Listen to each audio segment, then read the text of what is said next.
দর্শক, বিশ্বকাপের খবরের কাগজের বিশেষ আয়োজন কিক অফে আপনাদেরকে স্বাগত জানাচ্ছি। আজ রাত 11টায় মুখোমুখি হচ্ছে নরওয়ে, আইভরি কোস্ট। অন্যদিকে রাত 3টায় মুখোমুখি হচ্ছে ফ্রান্স এবং সুইডেন।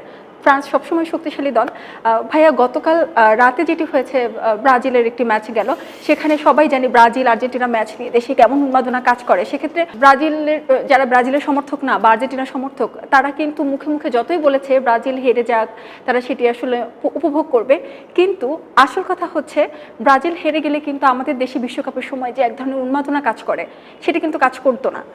হ্যাঁ, তারা যতই মুখে বলেছে, তারা আসলে চেয়েছে ব্রাজিল জিতুক বা আর্জেন্টিনা ব্রাজিল দলটা আসলে শেষ পর্যন্ত টিকে থাকলে ওই বিশ্বকাপের উন্মাদনাটা কাজ করে। বিশ্বের অন্যান্য দেশের মতো বাংলাদেশেও যে ফুটবল উন্মাদনা এবং তার কিন্তু কেন্দ্রবিন্দুতে আছে ব্রাজিল এবং আর্জেন্টিনা।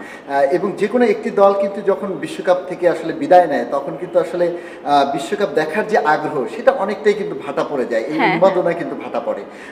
তাই আর্জেন্টিনা যতই বলুক মুখে মুখে যে ব্রাজিলকে তারা হয়তো চায় না, কিন্তু তারপর কিন্তু আমরা দেখেছি গতকালকের ম্যাচে কিন্তু তারাও আসলে প্রত্যাশা করে যে আরো কিছু দূর যাক। মানে ব্রাজিল হেরে গেলে আসলে বিশ্বকাপের ওই যে একটা রমরমা অবস্থাটা আমাদের দেশে আমরা দেখি, সেটা কিন্তু থাকতো না। জি, কিন্তু গতকালকের ম্যাচটি কিন্তু অসাধারণ একটি ম্যাচ হচ্ছে এবং দেখেন জাপান কিন্তু প্রথমে গোল করে অবাক করে দিয়েছে এবং তারপরে কিন্তু ব্রাজিলের যে দুর্দান্তভাবে ফিরে আসা শেষ মুহূর্তে আরেকটি গোল দিয়ে সরাসরি কিন্তু 16-এ তারা উঠে গেল এবং এই জয়ের ফলে কিন্তু ব্রাজিলের এটি প্রত্যাশিত ছিল। কিন্তু অন্যদিকে বলবো যে জাপান অনেক ভালো খেলে মাথা উঁচু করে বিদায় নিয়েছে। এবং অন্যদিকে যদি বলি যে আজকের ম্যাচগুলো, আজকের যে সকালের যে ম্যাচগুলো হলো, নেদারল্যান্ডসের মতো দল কিন্তু মরক্কোর সাথে টাইব্রেকারে হেরে গেল।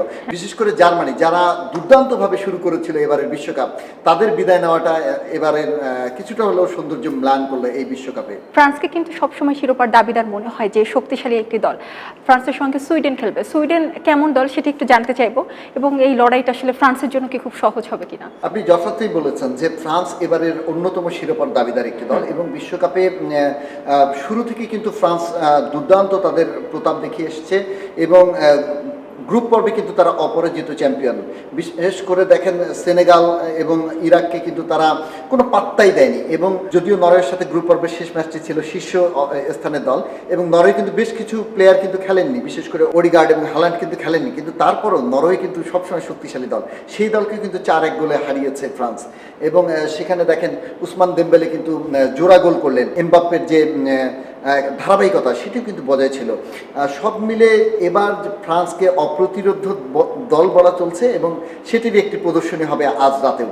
যদিও সুইডেন ভালো খেলছে এবং ইব্রাহিমোভিচের যে উত্তরসূরিরা, তারা কিন্তু এবার যে কোনো দলকে তারা চ্যালেঞ্জ জানাচ্ছে এবং গত ম্যাচ কিন্তু তারা কুরাসাওকে দেখেন 2-0 গোলে উড়িয়ে দিয়ে কিন্তু তারা কিন্তু এই সেকেন্ড রাউন্ডে উত্তীর্ণ হয়েছে। সুইডেন যদিও একটি ভালো অবস্থানে রয়েছে, তারপরও মনে হয় ফ্রান্স যে শক্তিশালী এবং তাদের যে গতি, তাতে ফ্রান্স জিতবে। এটি প্রেডিকশন তো তাই বলে।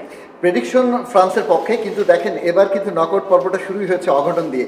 কেউ কিন্তু কল্পনা করেনি যে মরক্কো নেদারল্যান্ডসকে হারিয়ে দেবে, বিশেষ করে জার্মানির মতো দল আসলে সেকেন্ড রাউন্ডে হেরে যাবে প্যারাগুয়ের সাথে, এটাও কিন্তু কেউ কল্পনা করেনি, কিন্তু সেই ঘটনাগুলো কিন্তু ঘটলো।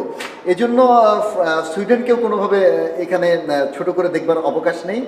তবে প্রেডিকশন এবং শক্তিমত্তা এবং প্রিভিয়াস যে খেলা, সেই খেলাগুলো দেখলে বলা যায় যে ফ্রান্স নিঃসন্দেহে ফেভারিট এবং আশা করা যায় যে ফ্রান্স এই ম্যাচটি জিতে পরের রাউন্ডে উঠবে। বিশ্ব ফুটবলে আইভরি কোস্টের অবস্থান কেমন, তাদের শক্তিমত্তা? দেখেন আজকের খেলা কিন্তু আইভরি কোস্টের সাথে কিন্তু হচ্ছে নরওয়ে। এখানে নরওয়ে কিন্তু শক্তিশালী দল এবং এই মুহূর্তে নরওয়ে কিন্তু অনেক দুর্দান্ত একটি দল।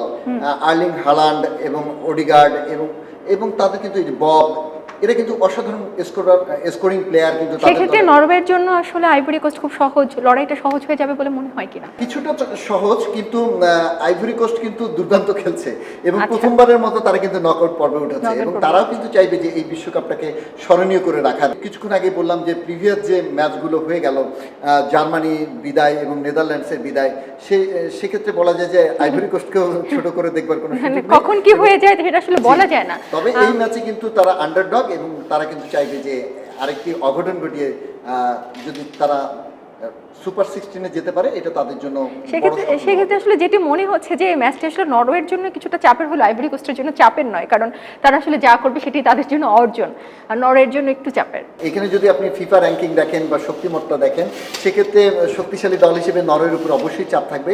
আর আইভরি কোস্ট দ্বিতীয় রাউন্ডে উঠেছে, এটা তাদের সর্বোচ্চ সাফল্য, এখানেই কিন্তু তারা অনেক হ্যাপি।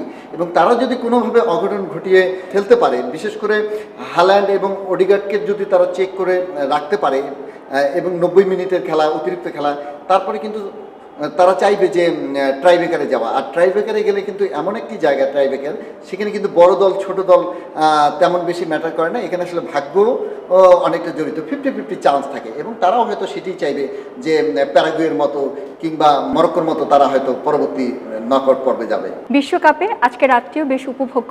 এবার দেখা যাক কারা হাসে শেষ হাসি, কারা লিখে নতুন ইতিহাস। খবরের কাগজ, নিখাদ, নির্ভীক, নিরপেক্ষ।